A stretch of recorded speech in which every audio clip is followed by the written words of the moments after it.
There are plenty of things, plenty of people who call places like this home. No, they must sacrifice. There's no dentist in town. The clinic is the only doctor in town. Not the least of which is access to health care. But driving around in his Ford pickup truck, Ed Moorshead is helping to alter the status quo. We cover 700 square miles. Ed is a paramedic in Jackman, Maine, a town of 700.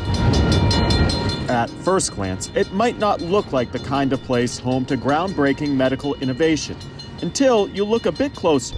The residents are pretty happy that we're here. Ed is part of what's called a Critical Access Integrated Paramedic Program, a new idea bridging the rural healthcare gap. I'm the patient in this situation. Yes. To show how it all works, I volunteered to be a stand-in patient with an eye issue.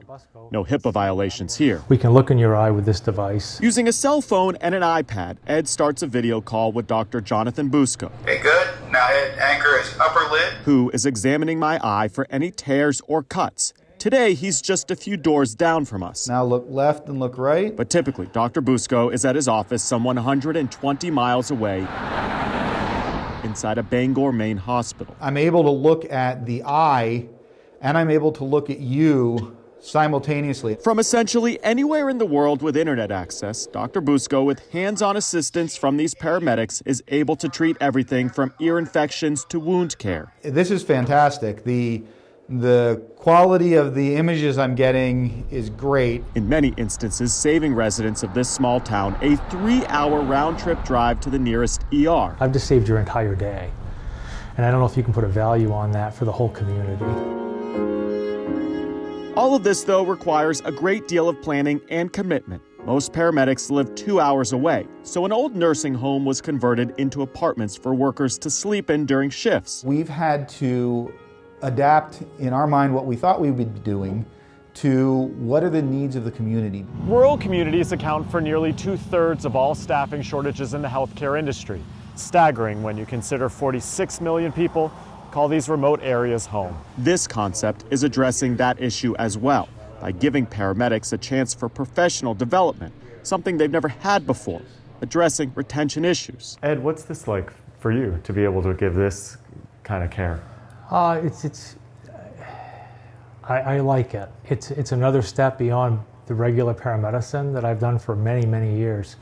And it actually allows me to work closely with the doctor and be able to add a scope of practice to my skills that I normally wouldn't be doing. We first visited Jackman in 2020 at the height of the pandemic. You know, it's a very small community. Back then, this program was in its infancy, merely an idea. Now, health officials here are seeing firsthand how remote medicine using new technology can revolutionize rural healthcare. And they kind of like it. It's a different experience, but it's actually much better. The image quality we get, we go from looking through a tiny little scope and seeing an eardrum that's this big to it's on an iPad, it's this big, it's humongous, you can't miss it. The whole program is costing Jackman and surrounding communities $450,000 a year to implement. Some of the money is coming from a tax increase. No small feat in a town where the median income is $29,000. You get all the care you need right there. But most residents find it hard to put a price tag on potentially life-saving care. That really makes living in these communities so much more possible for so many people. While there still might be plenty of things, plenty of people in rural communities have to sacrifice.